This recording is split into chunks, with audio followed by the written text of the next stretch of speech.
Hey guys, it's Pastor Johnny, and today we are here with our first podcast. I'm Raquel.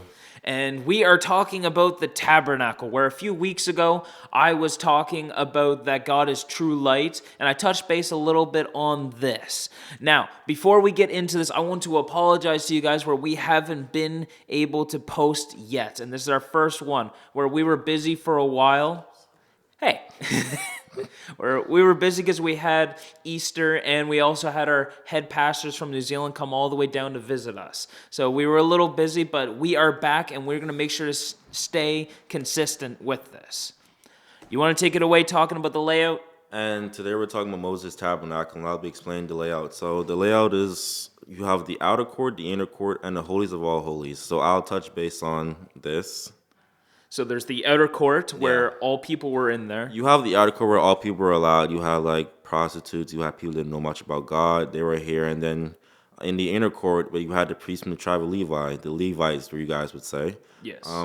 Then behind the veil, you would have the high priest, the holies of all holies, the one that have like the closer connection with God, you would say. Yes. And they were only allowed going in there once a year. And when they would go in there, most of the time they didn't sleep the night before. And the reason why is if they had any sin on them whatsoever, they would die on the spot. Yeah. And I find it crazy because back then what they would do to take as a precaution is they had a bell tied around their ankle and a rope tied around the other ankle. So if the bell stops dinging, they're dead.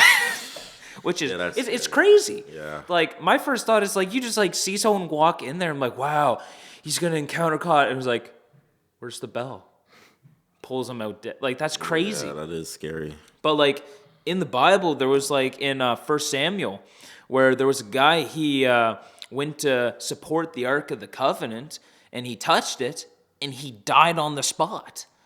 Like, that's just insane. It's like if I'm right next to you and we have the ark right next to us and I just like touch it and literally fall over dead. Like, you would probably freak out. I would, actually. Like, literally, it's insane. But that's just with like some of the interesting facts about the ark. Like, there's like a lot of interesting facts even about the veil. So I'll talk more about the veil. So the veil, it was 60 feet tall, 4 inches thick, and it took 300 men once a year just to open it out to allow the priest to walk in, which I find is crazy. That is crazy that it took 300. That just shows how heavy it would have been. Because one, first of all, it's 4 inches thick. Like, when I even think about like people taking like a book or something, like it would be so hard to tear a book in half. Oh, sorry.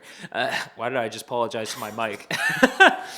But it takes so much to just tear a piece, like a book in half. And it being 60 feet tall is still crazy because back then they didn't have ladders or anything to even get that high up. So, like, it's crazy. And then there's the fact that literally when Jesus died on the cross, that it tore from top to bottom, which is insane.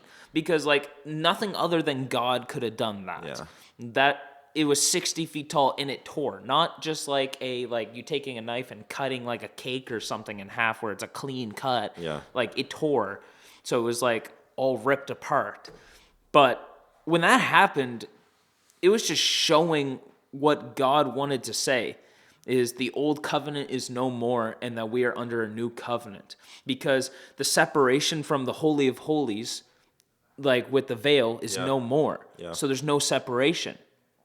But then there's even the fact where earlier Jesus said, I am the way, the truth, and the life. No one comes to the Father except through me. Yeah. Which is also pretty interesting because when it talks about the tabernacle, where there's the outer, inner, and the Holy of Holies, that the right above each of the doors or gates, it literally said the way for the outer court, and the inner court is the truth, and then the Holy of Holies is the life. Yeah. Which is That crazy. is pretty interesting. Where literally, like, Jesus just said that he is the whole, like, layout of how the tabernacle is. Where we don't need the tabernacle anymore to access God. Where literally it's just, you have Jesus. And, like, what Raquel was talking with me a little bit about before was this kind of describes our walk with God, with Christ. And if I would love it if you would just touch base on that. This kind of describes your walk of Christianity. It's like you're here. It's like you don't know much about it, but like you want to learn, but like you're held back. And then when you get your foot in the door, it's like you start to believe it, you're getting into it, and then you get behind the veil, which is what they call the covenant. This is like where like, oh, you start to believe and you drop everything and then you just full Yeah. focus on God.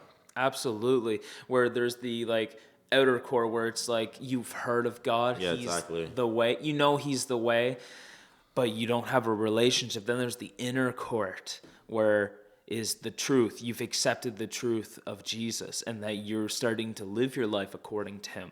But then there's the Holy of Holies, which is the life. And that's where you fully give your life to That's God. when you build that connection, yes. Yeah. Yeah. And that's why I love the whole like thing with Moses Tabernacle, where more you learn about it, the more you want to dive in Yeah. and learn. Because I love learning new things.